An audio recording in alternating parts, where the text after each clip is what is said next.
Hello, and welcome back to the podcast where you are invited for lighthearted conversations about things that matter as you seek to live your most meaningful, beautiful, and joyful life. I'm your host, Dr. Edie Wadsworth, and I hope you enjoy your stay here at the House of Joy. Hey, how's the joy? I can't keep up with that. Your Hello, turn. all. What is the camera focusing on? It's not focusing on you. Oh, hi, Katie. Hang on. Yo. Yo. You should do that at the start this time. No, I'm scared. Come of on, what- Emily. We don't have to use it, but it'd be funny to have it. That was like from the heart. I don't know if I can. Can't repeat Do it. it again. Yo. Welcome to the podcast. I know you want to know what we got to say. We got favorite things. We got mental health. We got.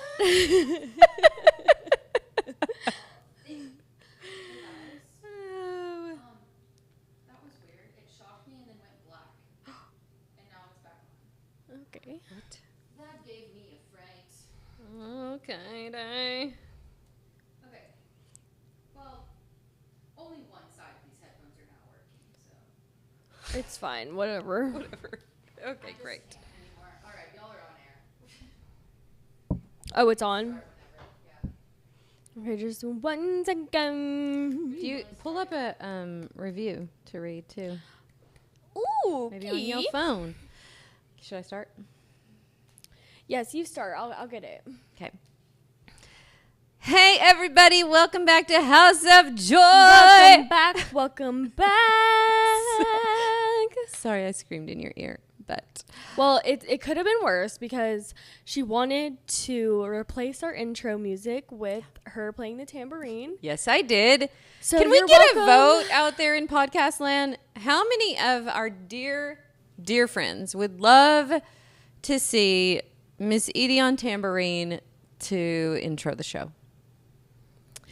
You really should have asked them, how are your ears going to handle this? Because the reality of that is, I just don't think you understand how loud this tambourine is. It's pretty loud. But if you want it, you can have it. You can have it. We are excited today. We are talking about people pleasing. 5 ways to know if you are a people pleaser. By the way, I have all these traits. By the way, I'm all a people 5. pleaser.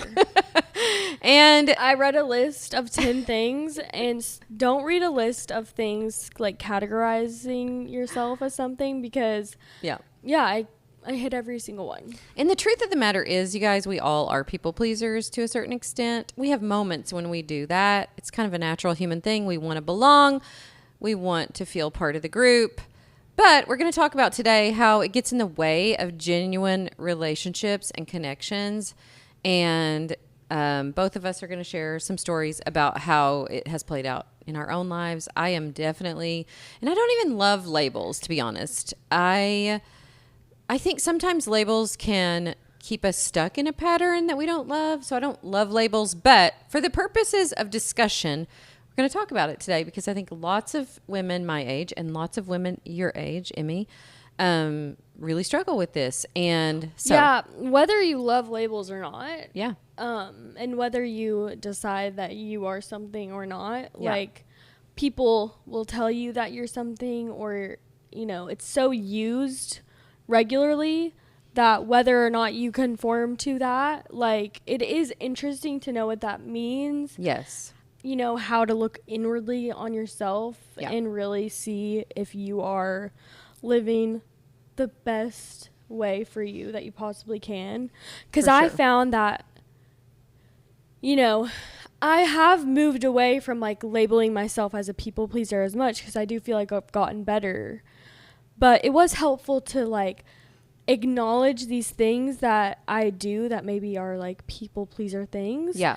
Because then you recognize them more in yourself. Because Right. when you're just super unaware, you just kind of are living without any clue. Yes. You just know that things don't feel right. yeah. So Yeah, so we're going to tackle that today. We're excited. And Em's going to start by reading a review. You guys, we are so thankful when you share the podcast, when you leave a review. It helps other people find it. We love the feedback you give us on the House of Joy Instagram. So thank you so much for following us over there and for just sharing all the love and encouragement that you've been sending Emmy over there on the podcast Instagram. So find one. How's about a review? Thank you so much, by the way. In the last couple of weeks, we got so many amazing reviews. We're so grateful that you're loving the show. If you are loving the show, share it with a friend, share it with your daughter, share it with your mom, because we love this sort of generational conversation that we get to have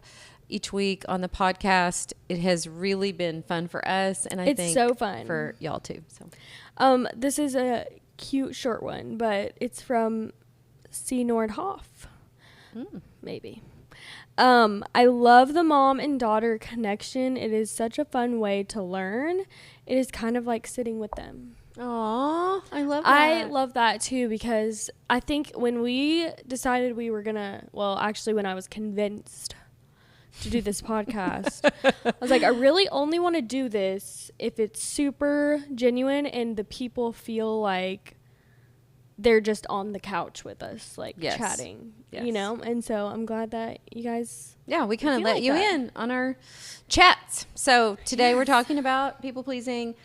Should we just start in with some of the ways you know? I don't know if I have exactly 5, but some of the ways you know. I say this from somebody who lived so much of my life like this, not really even realizing it. And we will talk a little bit to kind of dive into some of the reasons that we fall into this pattern of being and how we can recognize it ultimately so that we can build really genuine, connected, beautiful, nourishing relationships with people. Yeah. So the first way is that you can't say no, that you're always saying yes to things that you don't actually want to do.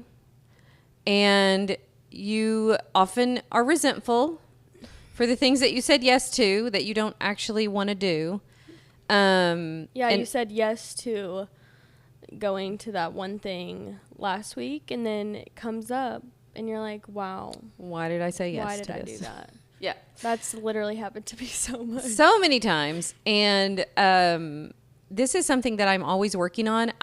One of the things that I try to do in this arena is I try to be slower to the yeses that I give. Mm-hmm. Let me really think through it.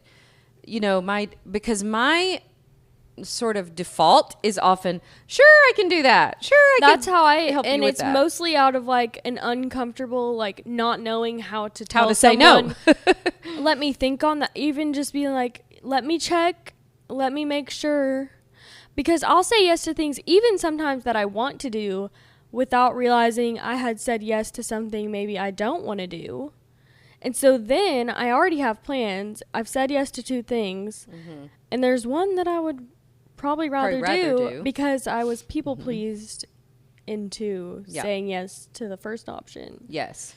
So I think we all can identify with this. Again, you know, the things that we're going to mention, obviously a lot of us can say yes to a lot of them, but just look inside and ask yourself, has this become a pattern that is disconnecting me from myself and from the people that I love? So the second thing is that you're like always apologizing or taking blame for something that you didn't really do. That you don't need to apologize. Or that you don't need to apologize for, but just over apologizing. Like, oh my gosh, I'm so sorry. Or, you know, taking blame for something. Now, like a lot of these, we were talking about this before we started recording, with a lot of these traits, a lot of them as standalone traits are good traits. It's so good to be able to acknowledge when you've been wrong and to be able to apologize easily, to be able to take responsibility for yourself. But when you find yourself doing this and then afterwards you're like, I didn't really. Well, and also like I didn't even need to say sorry. A lot of times I find myself doing this just because like I want a clear like end of something that felt like confrontation almost. And I didn't need to say it, and I didn't mean it, but I just wanted to like feel resolved in my heart. Yes. But like that didn't need to really happen because Yeah. a confrontation can just Yes, and this leads us. Let me just go ahead and mention this next one, which is you're so conflict avoidant. So how I see that play out for me is that sometimes you will apologize because you so quickly want to get out of this discomfort of any conflict or any perceived conflict that you'll apologize when you don't even really mean it, or when you don't need to. Yeah, and then that creates resentment towards Yeah, the and then you're situation. resentful. Like, if you say you're sorry and you're not really sorry, that problem is going to come up. Probably or again. if you're doing that to avoid conflict altogether, if you're just like, let me just quickly apologize and then we're just back to good, but you're not really back to good in your heart, there is some, conflict you do need to be willing to sit with, be with, address. And I have been so like this because I'm so conflict avoidant, or at least it's something that I have really struggled with over the years, that I just want to make the peace at all cost. The cost is often to myself, and not being true to myself, not speaking what I really think and feel, but also you're compromising true connection with people because now you're resentful of them. Yeah, you don't have that true. And then you're not truly connected. A lot of times what this also leads to in my own life is being passive aggressive. So I don't want the conflict outright, but you'll secretly say, that's okay when you don't really mean it. when you don't really mean it. And and then you'll be kind of passive aggressive. So passive aggressive was my go-to for a long time because it was hard for me to be aggressive, like to say what I really think sometimes and to have conflict sometimes. So then I'm sort of passively aggressive, not great. Not a great way to be. Passive aggressiveness is probably because I find myself like that's where I lean towards sometimes, like because I avoid conflict at great costs. Yeah. When other people are passive aggressive, like I get so mad, but I think it's because like you recognize it. I recognize You're like, it and I'm ooh. like, oh, I do that sometimes. I do that sometimes. Yeah. And the other thing the other sign is that you have become you're so interested in other people's wants, desires, what will make them happy, because if you can somehow make them happy, it feels like it validates you, it brings you love, it brings you something, that you're just disconnected from yourself and what you really want. And how that comes out with a lot of my clients is they're like, I don't even know what I want. Well, the way I read it earlier is that you kind of start to morph into the people around you a lot more easily because you're so worried about the way they perceive you that you're just doing things out of that. Yes. Like, which is what you're saying, but you lose yourself and you start to morph into just the decisions that other people will accept. Yeah, and I can definitely be this way, like almost too agreeable or too kind of go with the flow.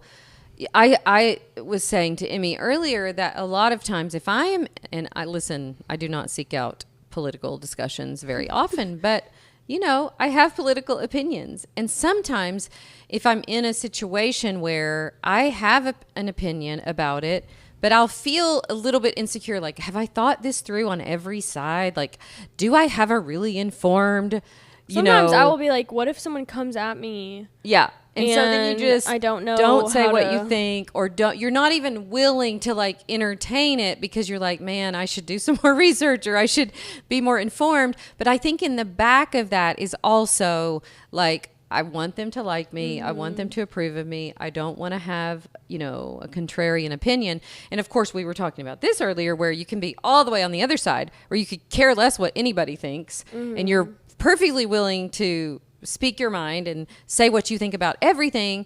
And I think either extreme. I think there are some things that both people can learn. And one of the things that I was telling Emmy is I just like to ask myself, am I coming from a place of love? Yep. So do I love someone enough to trust them with what I really think and feel? Right? am I operating in love enough to come to a hard conversation and be willing to have it from a place of love?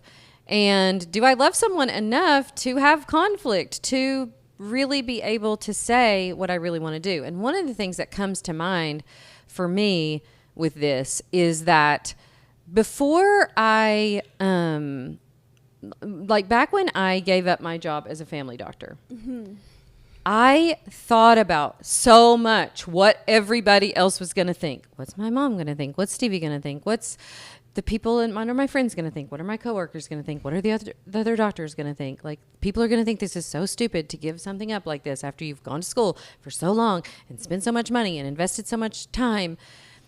And I spent a lot less time figuring out what I thought. Yeah. What do I think What do about I this? really want to do? And ultimately, I'm so thankful. That was really, I think, one of the first times, like a big major decision where I went with my intuition. I went with my own wisdom.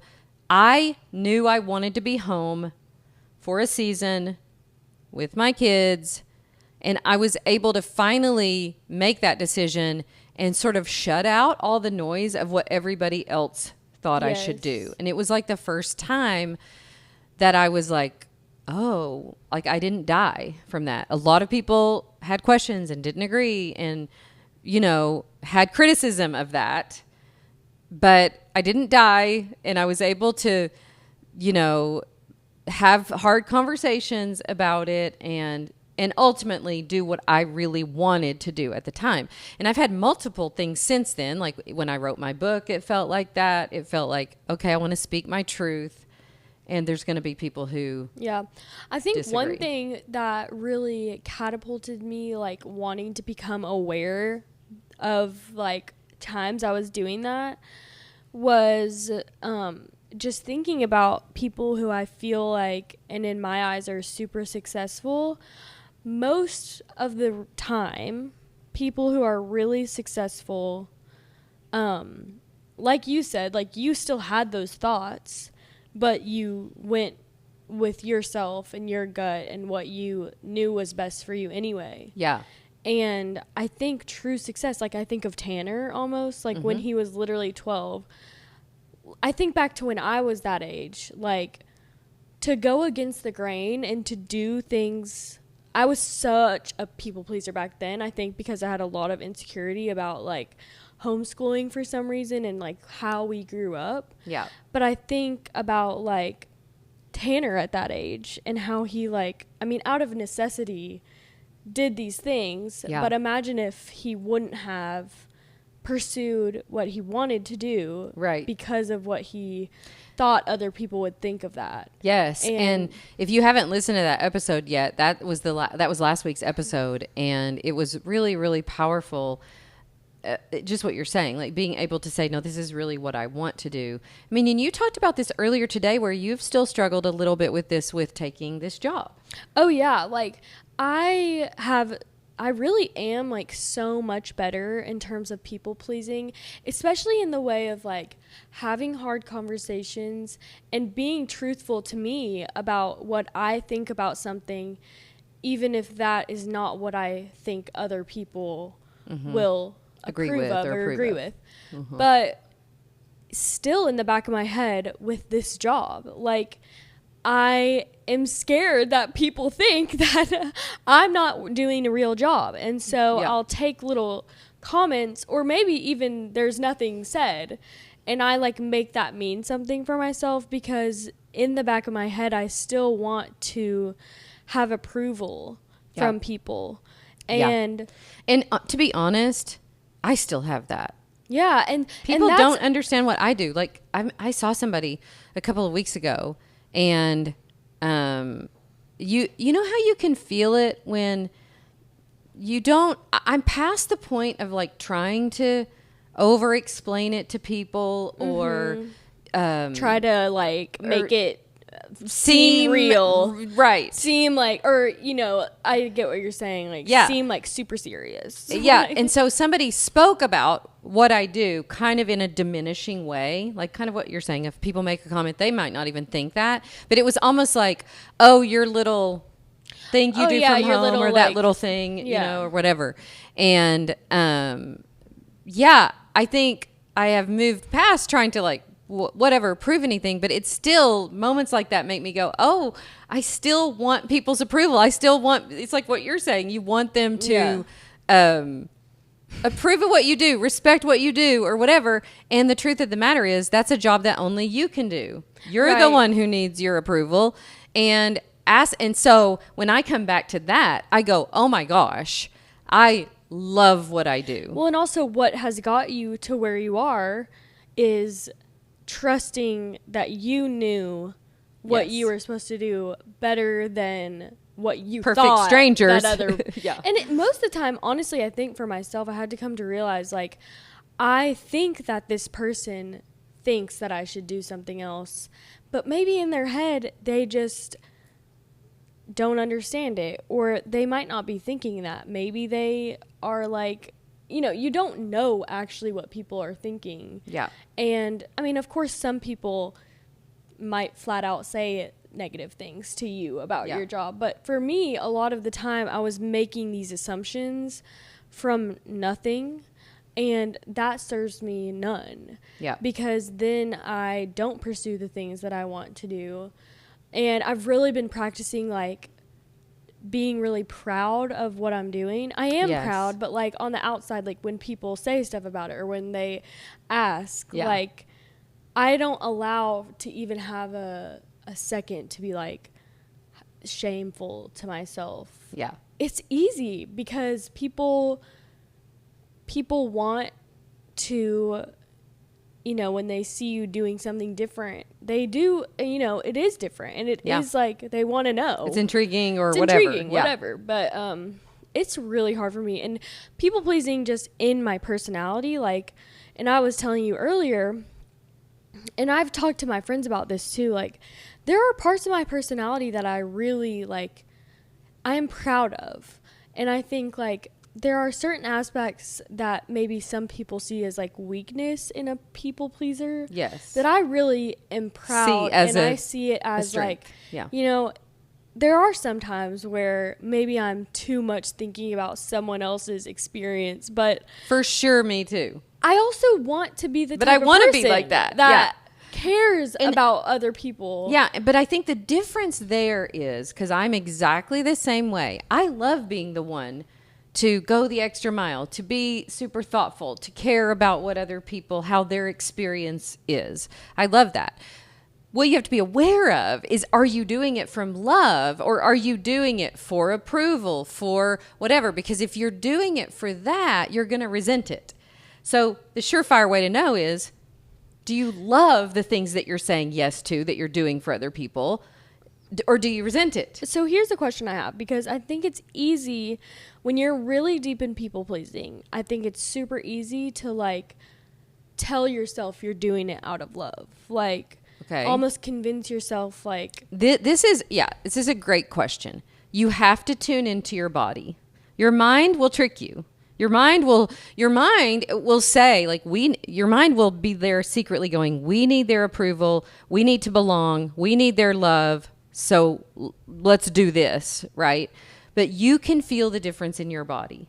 And in your body, if it doesn't feel good to do that, if you get like something that you said you would do and you get there and you're regretting it the whole time and you're You have, not like, anxiety enjoying a it, little you have bit. anxiety about it, it's a good sign. I like to pay attention to that and go, oh, interesting. Did I say yes to this out of like, a obligation bad or intention, fear yeah. or wanting the approval of this group of people or whatever?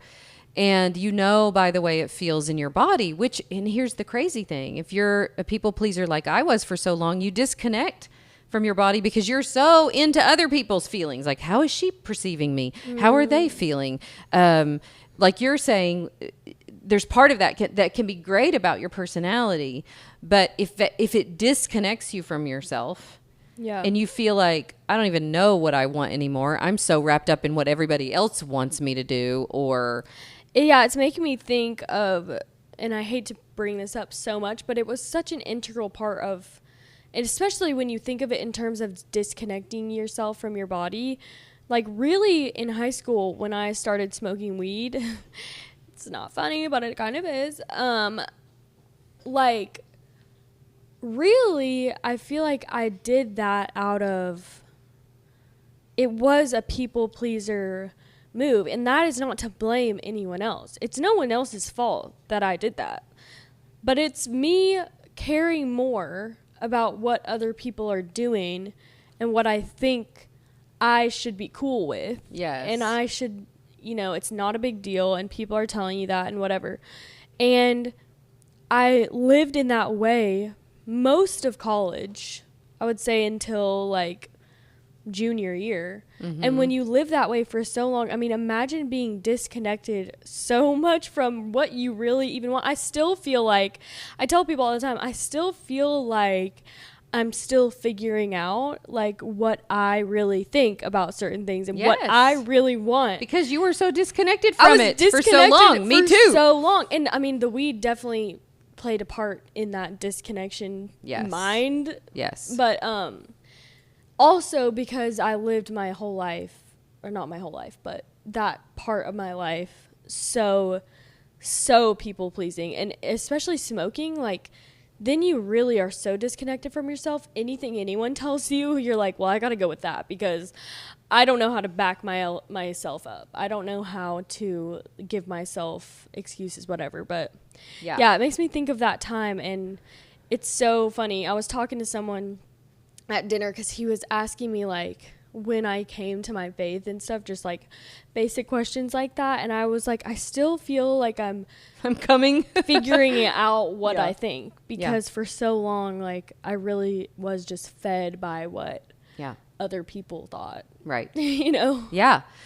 And I think if you look at like what sets us up for these kind of patterns, there's a lot of things. One of the things that definitely will increase your tendency to be a people pleaser if you've had past trauma. So I can look back at my own life and go, oh my gosh, I learned how to be a people pleaser for my own safety, for my own belonging, for my own love.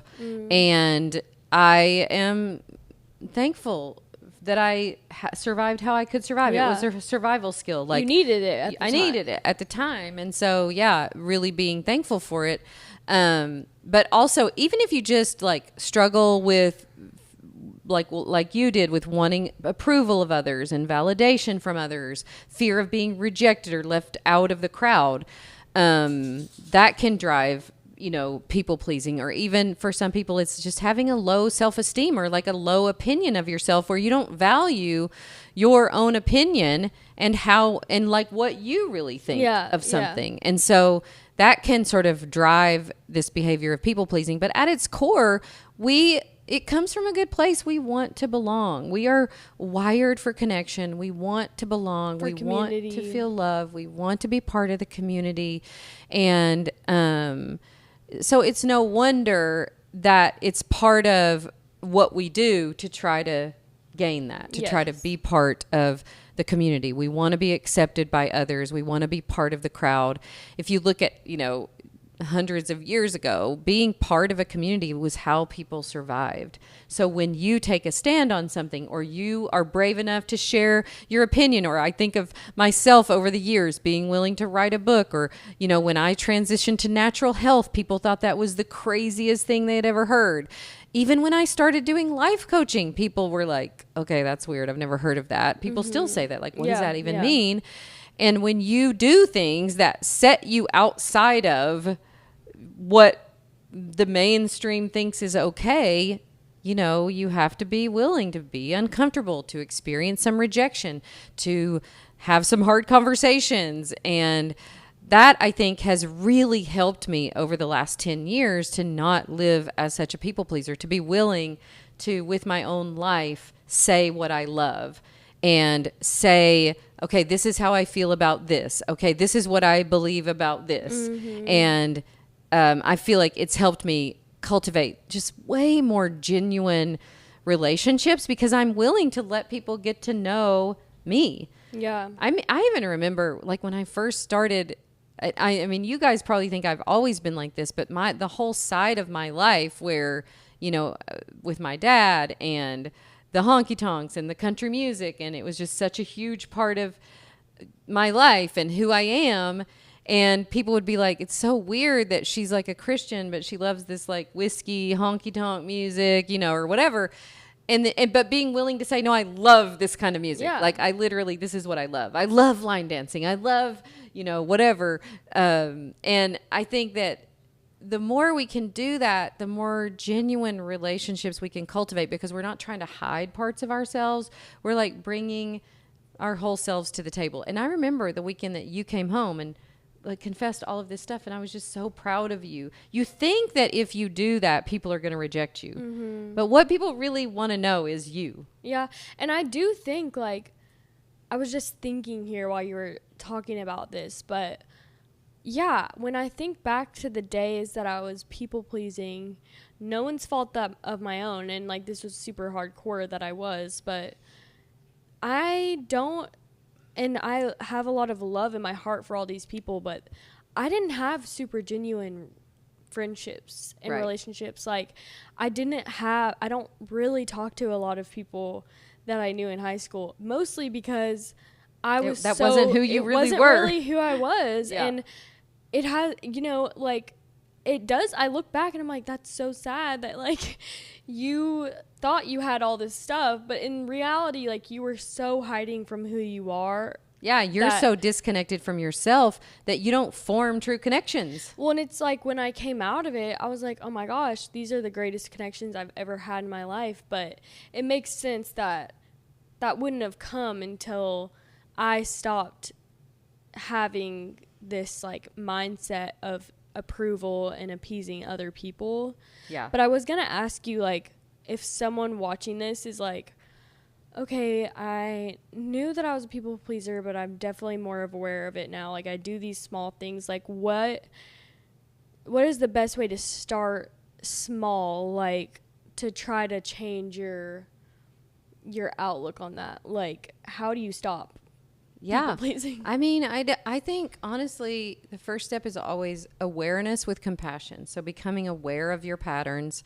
I remember when I first realized that I was doing this, that I had this pattern of doing this, and that it made me kind of resentful, and that then I would act out in passive aggressive ways. Like, the first realization of that was like a blow. I'm like, because I always looked at myself. Well, because you can look at yourself. This is what I always said. Well, I'm just the easy one to get along with. Yeah, it's never me. It's never me.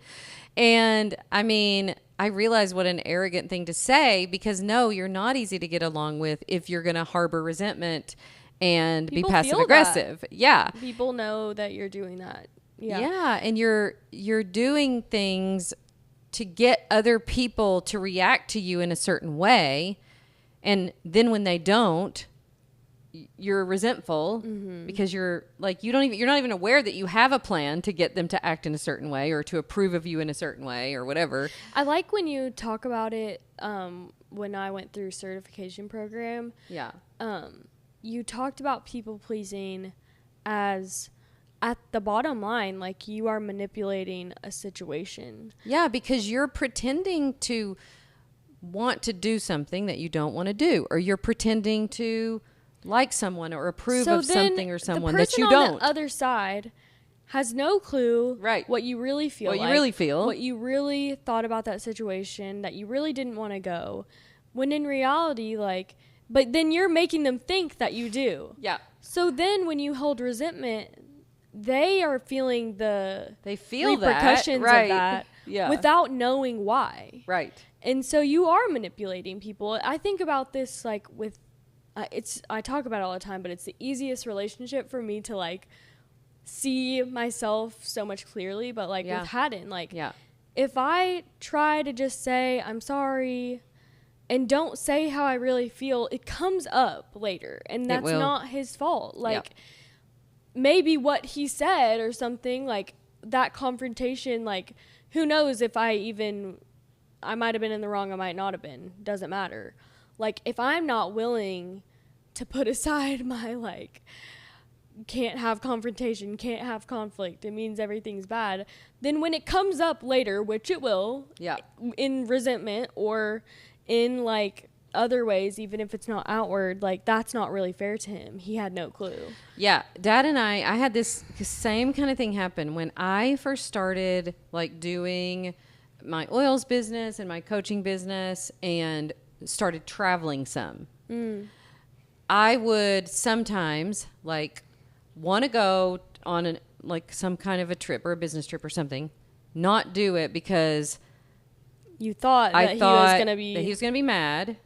So I wouldn't do it, and then I would have terrible FOMO, like while people are there. Then you're sitting and then there I'm like, passive oh, that would aggressive have to been him, fun. like that would have been fun, but you know, and not trusting him that if he does have some negative emotion about it, that we're adults, we can work through that. It's like you're not trusting the other person with how you really feel. Then you're blaming them because of whatever you did that you didn't really want to do, or what you didn't do that you really did want to do. And it's funny because over the years, as we've worked through this, what I realize is like, he's not mad at me because I want to go somewhere. He misses me. And that's not. And I'm like, oh, cool. Well, I really miss you too. And so then we can have a day or two apart. And you can miss each other. And we can miss each other. And we don't have to be in a fight, or that I'm wrong for going, or that he's wrong for not wanting me to go. Yeah. So it took a while for us to like get to the point where we're like, oh, we just really love each other and miss each other. But what we were doing before that is disconnecting from each other.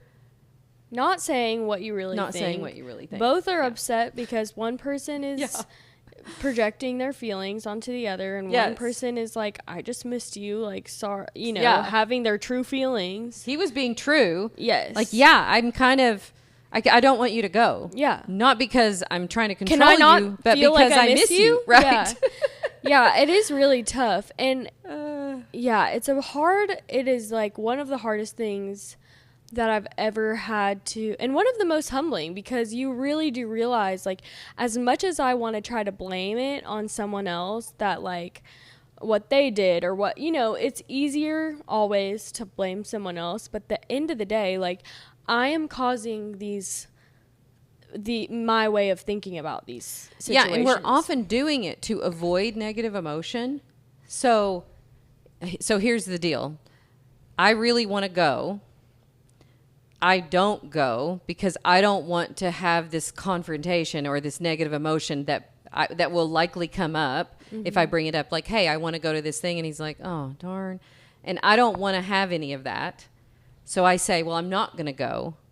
But the truth of the matter is I'm going to have negative emotion. Either way. And I'm going to probably have it longer if I'm dishonest about it. Yes. If I say, well, I didn't really want to go to that secretly. I did want to go to that, and it's your fault I didn't go. And now I'm just going to harbor resentment all weekend or for a week or 2 weeks and be passive-aggressively mad at you. But I can't really say it. Yeah, instead of like a little bit of uncomfortable emotion in the beginning. But then you get to go. But then you do the thing you really want to do. Yeah. And as I've done more and more of that, here's what I've realized. I really don't like going that much. You were probably going because I thought it would like, be, oh, he doesn't want me to. So yeah, it's just weird how we can get in relationships, get all twisted up when we're not just honest with ourselves about what we really want and how we really feel, and being willing to say that even if at first it feels uncomfortable. So now you asked, this is a long way to answer your question, but you said, like, how do we start to work through that? So what I would do, if there was something like that coming up, I would think about it a lot, have a lot of negative emotion, put it off. Now when it comes up, I go, hey, there's this thing, and I'm thinking of going. It is so interesting. You just said that, and it like kind of clicked in my head, because I would have also described myself at that time, before I like started really actively working on it, as an overthinker. And of course, you're overthinking because you're trying to figure out what are they going to think? What are they going to do? Because you're overanalyzing everyone's emotions. Yep. You're overanalyzing everyone in a room. Trying to control their emotions. Are they mad at me? Yeah. Did they take that the wrong way? Could they see through my, like, that I was actually mad, but I didn't say it? Yep. Yeah, you're overthinking literally everything. Everything you say. And I felt that so hard. I was like, why do I overthink every decision? Well, because you're wondering what Mary in your class is going to think when she sees that you're overthinking literally every possibility of a situation happening, because you're way more worried about what they think and feel than what you think and feel. And again, there can be a beautiful balance where you're kind and compassionate and thoughtful about other people and their feelings. It's not that you're just callous and you're like, well, I just don't care anymore. No, you do it, but you do it with intention and not to the neglect of yourself, not to the neglect of your own thoughts and feelings and desires. But also when you've cultivated real, true friendships that don't stem from people pleasing, then when your friends come to you and have opinions, or you have opinions, you can go in true confidence and tell your friends or tell your family or tell your relationship, because you've cultivated such a true, genuine, honest relationship with that person, that you know that when they come to you or when they have something to say or when they're upset, that there's a genuine reason, or you know what I'm saying? And it's so much more trust and respect in them because you trust them. You're like, this is maybe a difficult conversation, or this is sometimes a hard thing for us, but I love this person and I trust them with this, and I know that they're gonna, you sort of see them. This is something that I love teaching in my program, especially to my coaches. You see people at their best, at their highest, and you trust them with that, instead of you trying to micromanage every situation and all of their emotions. All is perfect and no one is mad and no one is complaining. Because the truth is, you don't have control over anyone else's emotions. And honestly, when you're trying to micromanage theirs, you're definitely not managing your own in a good way. Oh, yeah. Yeah. No, I feel like I've already come to I'm thinking back to things that I've said or done, and it is so interesting. Yeah. Just even the overthinking thing. I literally, first of all, used, like we talked about, putting labels on yourself almost is dangerous, because then you never feel, you just are that, there is no room for improvement. But at that time, I think back to not even that long ago, where it's just so much easier to say I'm a people pleaser, I'm an overthinker, because it's there's no changing that, right? Because it's a lot harder to face yourself and be I actually do have control over that, and I want to change it because I want to have really nourishing, genuine, grown-up relationships where we can trust each other and where we can occasionally have discussions that feel hard. You know what I think about that I used to do a lot? I actually still do this sometimes. And I think I heard this on somewhere, but I think it is a form of people-pleasing. When you're in a conversation with someone, and this particularly has happened to me, by the way, and whenever I heard it, I think I heard it on TikTok or something, I was like, oh my gosh, people do this too, that's hilarious. But you'll be having a conversation with someone and you'll just kind of lie a little bit, because they'll bring up something and they'll be like, I love doing this or I love doing that, and almost without thinking, and so that you don't make them feel bad or disrupt the conversation. You're like, oh my gosh, me too. And I'll think back and I'm like, I literally lied. I don't like doing that. I've never done that one day in my life. And instead of just having my own opinion on that, I just literally lied. Someone was doing, I was like, I think I did that last week. Or when you meet someone new and you're trying to find things in common. It's easier to be like, yes, totally. But then you just lied to that person, and then they think that of you. And if you get to know them anymore, they're going to realize that you don't do that. And you know what I'm saying? Instead of having a real genuine conversation and saying something really? Tell me more. Yes, that I wished I've done that before. I was I have thought back to moments I've done that and wished, why did I not just ask them more about questions, that? Right. Because I actually have no idea what that is. And I've never done it. And for some reason, the anxious or like maybe anxiety or overthinking or people pleasing that came out of me, just like it just came out of my mouth like word vomit. It becomes like a habit. Yes. Right. And it's super hard to break because I really do feel like I've come a long way. Yeah. Like for real. And my friend Katie, I know she knows this because, you know, even conversations with her, like they've just much improved. They're much more mature. Yeah. We both like can have these like really good, genuine friendship conversations that I couldn't used to have with people because I was like, I'm going to hurt their feelings or they're going to hurt mine and I don't feel like saying it. Yeah. But I've just much improved. But even then, like I still catch those habits where it's like, why did I do that? Why did I say that? Why did I try to just be so agreeable? Mm-hmm. I'm just this like, I feel like a robot that's just like, yes, awesome. That's what I like too. Yeah. It's funny because, you know, we kind of like can roll our eyes at Tom because he's so disagreeable. Oh my gosh. About everything. But it's almost admirable. It's so honest. Yes. He will literally look at you in the face and be like, you're dumb. Which is not great, but like he really likes what he likes and he'll tell you about it. You know what? It's funny because kids tend to be like that. They don't, a lot of times I learned young to be a people pleaser, but a lot of times they don't know to do that. So they're just who they are. Like, you know, I don't like this and I like this. Whereas I learned early on to become like a little bit of a chameleon. Like, let me just like whatever I should like in this room with these people, not make waves, keep myself safe, belong. And it's just not a great habit to keep carrying into adulthood because you like you said earlier, you really do kind of lose yourself. So all of that to say, I hope this conversation has been helpful. Like, I hope that you can see maybe areas where you have struggled with this, where you want to make some changes and where you want to start like asking yourself, do I really want to do this? What do I really think about this? Am I brave enough to share who I really am, to be honest, to trust the other person with that?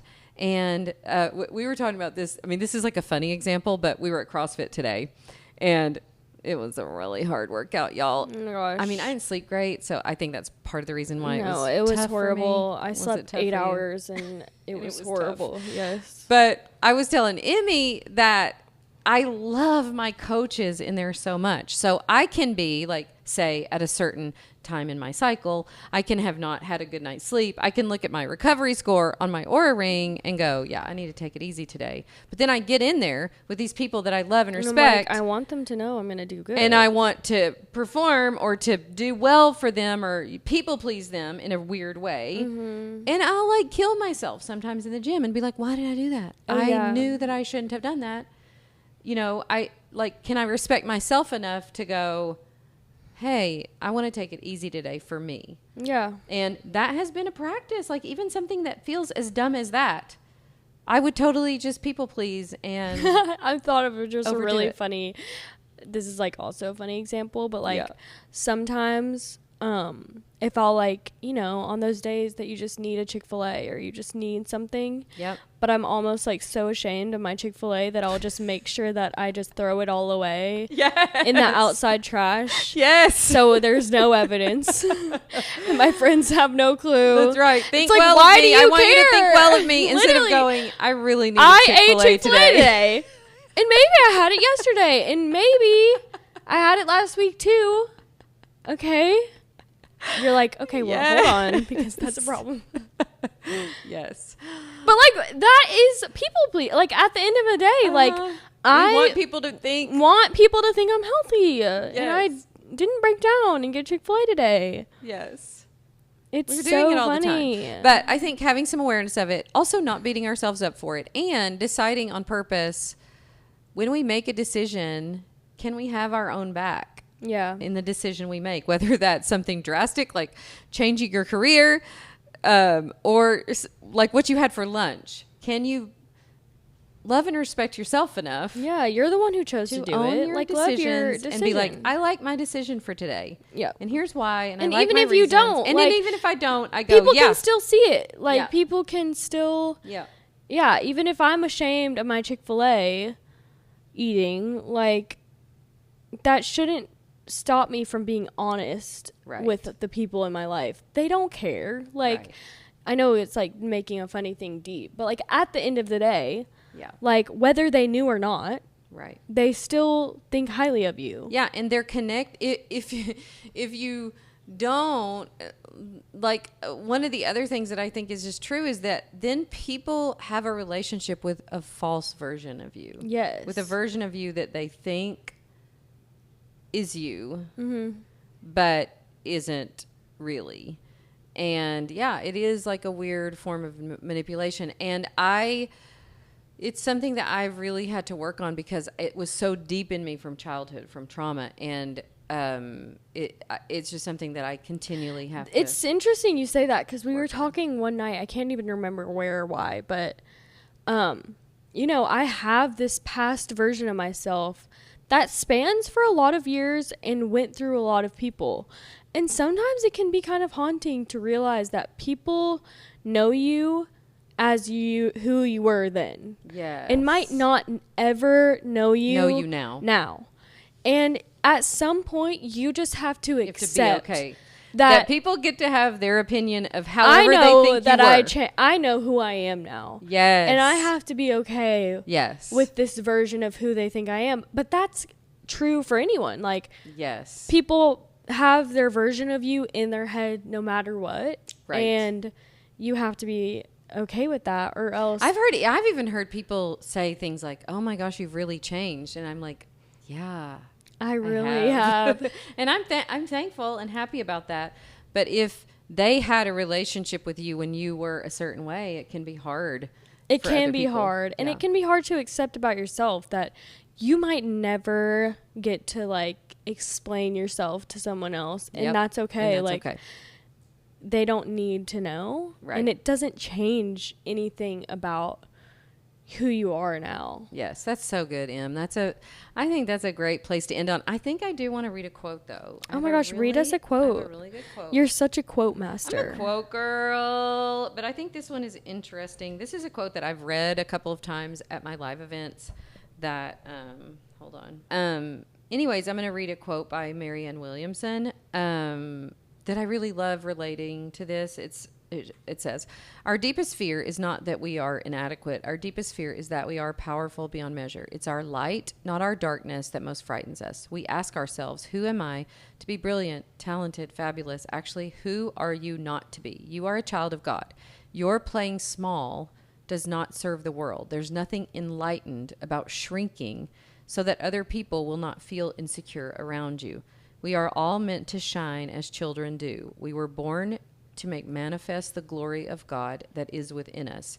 It's not just in some of us, it's in everyone. And as we let our light shine, we unconsciously give others permission to do the same. As we are liberated from our own fear, our presence automatically liberates others."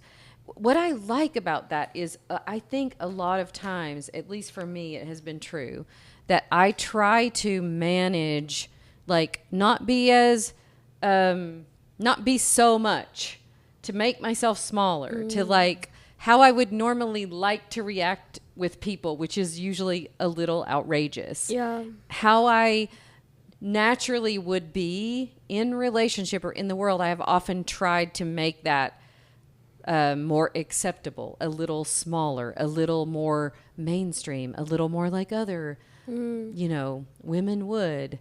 Instead of just letting myself be, it's kind of like my daddy was. He was kind of an outrageous but charming person. Yeah. And allowing those parts of you that are like that to come out. And exploring, like for me, I'm finding that it's more exploring what the possibilities are, because there was, for so long, I was not living in truth to like who I really am.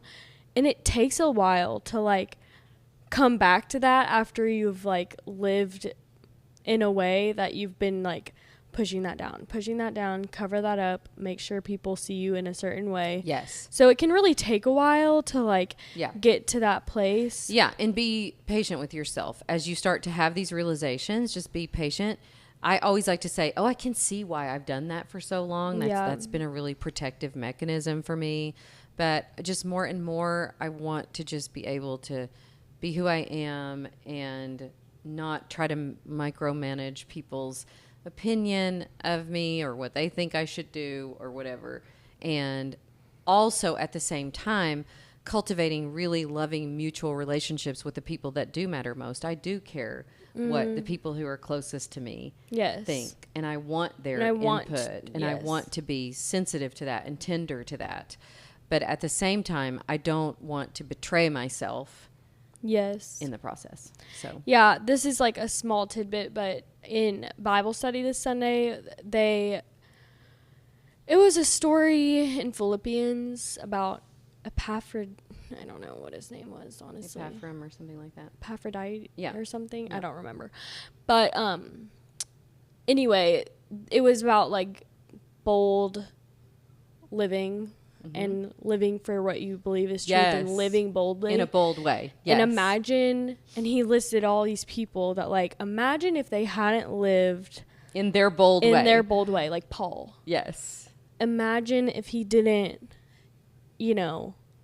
suffer and go through all that he did and go to jail and use these people. Like, imagine if he wasn't secure in his decisions, like, what that would have led to. And it is interesting, like, so many people before us, they've got to where they were because of how boldly they chose to live. Yeah, and it's like that quote says, when you are willing to live like that, you give other people permission to live like that too. And how different would the world be if we were all living our boldest, most true, honest lives?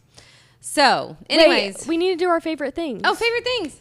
Let's do our favorite things. I'll go first. Go first, Emily May. Because I made it a point to really think about what my favorite things were. So just 1 second. So my first one, and this is shout out to my roommate Sydney, and this is such a basic thing, and don't laugh at me, but turning my light on right on my first alarm. You told me this yesterday, and I was like, well, I'm not an alarm girl, so I was trying to imagine this. So as soon as your alarm goes off, you turn the light on. Yes. And that prevents you from going back to sleep? It's pretty foolproof so far. Okay. Love it. The second thing, and I am like a little unsure if I've talked about this on the podcast or not. Okay. But it is just the Sumo citrus oranges from Whole Foods / Whole Foods. People. Period. You told me to get them. They are delicious. And like, I mean, it's not like a magical orange, but it is so good.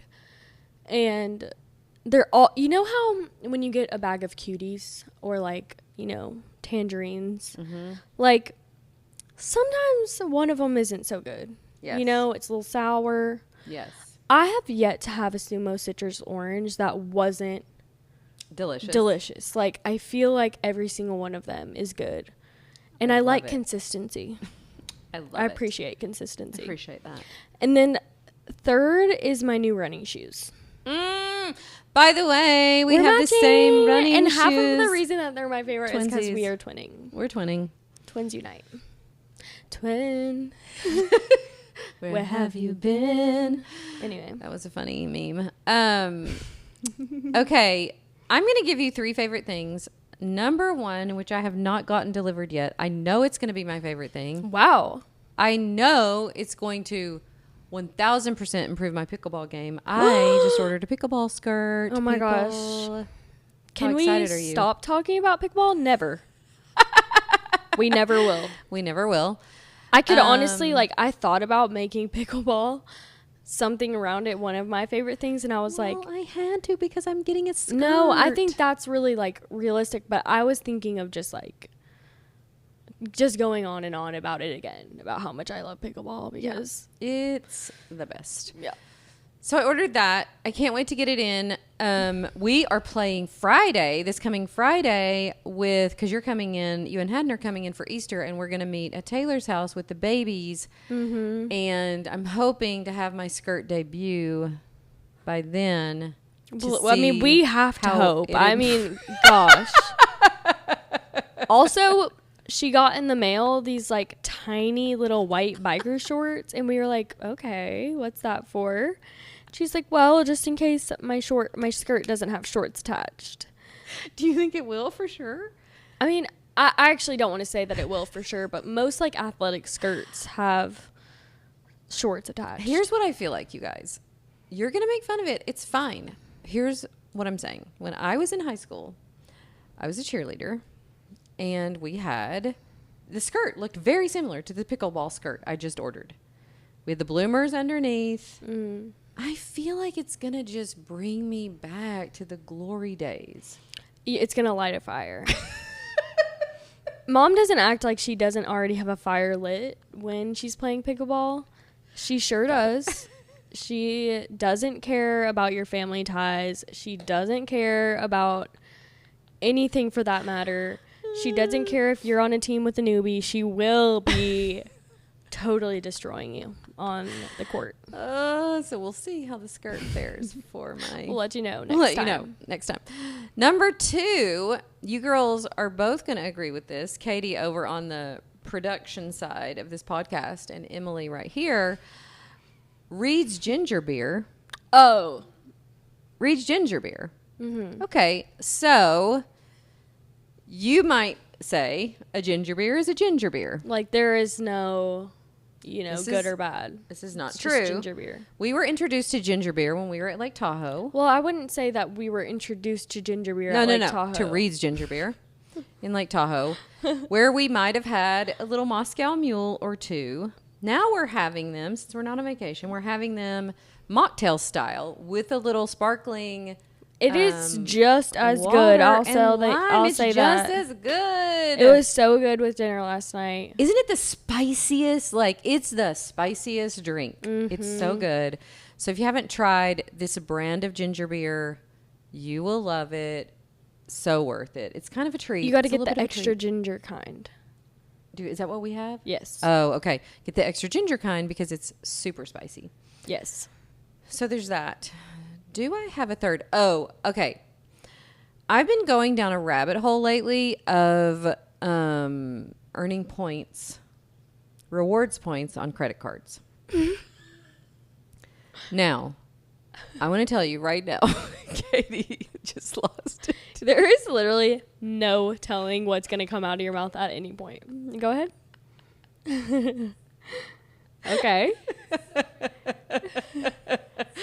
I found this podcast.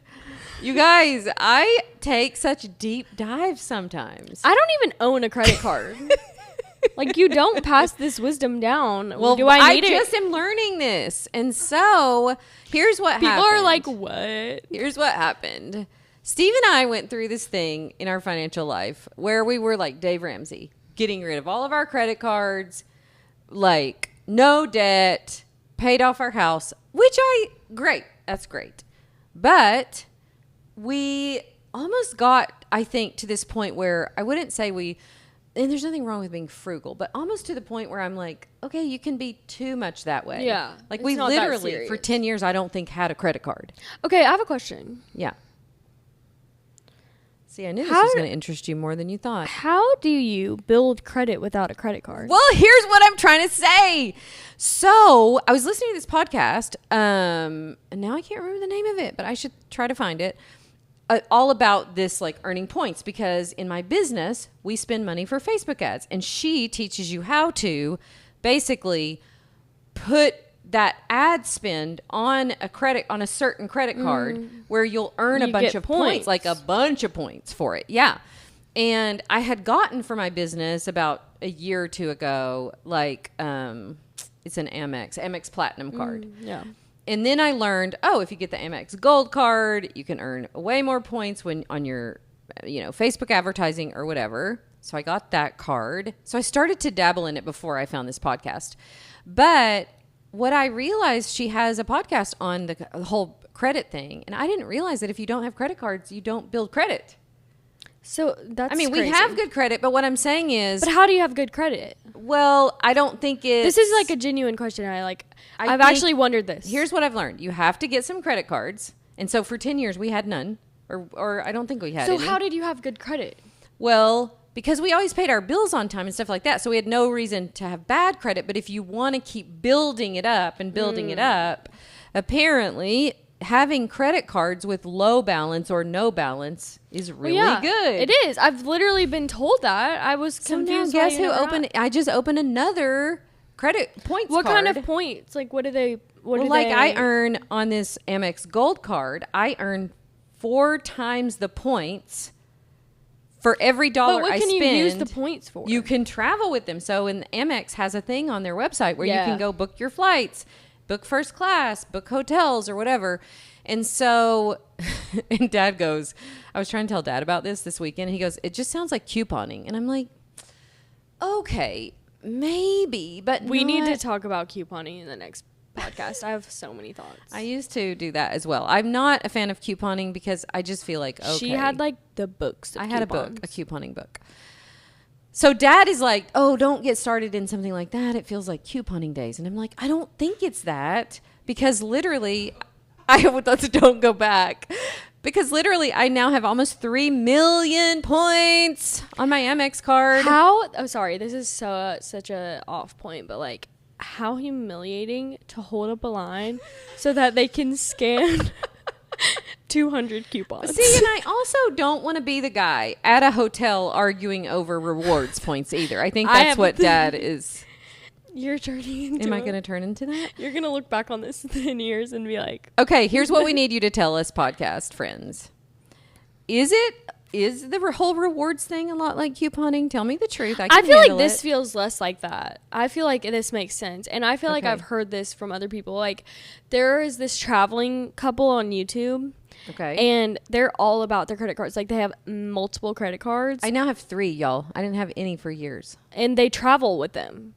Like, they have this whole system that they use to basically pay for their travel. Yeah. And they stay in these, and they have like the like, you know, when you can go into the clubs at the airport and like, oh yeah, you get that too with this Amex card. You get that. that. Yeah. So yeah, I mean I've heard about this. Yeah. So anyways, I just would love to know your thoughts. Are you a rewards points junkie? We need to have like a financial. We need to have a whole financial thing. No, we need someone on the podcast that can like explain these basic principles. Like, why do we not? I've always wondered, like, why can't they have a college class that like explains all of this? Why am I 54 years old and just learning how you build credit? Yeah. Like, I didn't realize. I thought not having credit cards would be good. I've never heard that. So having a credit card, but like keeping the balance paid off, that's good. That's good. And then, of course, like paying your bills on time, like a lot of it we get. But she was breaking down percentage-wise how much of each of these counts toward your credit, you know? And it was just stuff that I'd never heard before. So it's been fascinating to me. Also, Tanner just told us about this good book that we've all got to start reading called Prosperous something. I love reading financial books. I've been reading financial books for a while. Prosperity Consciousness. So I'm going to download that. We'll get us a financial podcast coming. I think that's a great idea. Okay, y'all. There's our quirky 3 favorite things. Yes. Hope you enjoyed the podcast. We love you so much. Have a great week. See we you love next you. time. Bye. Bye.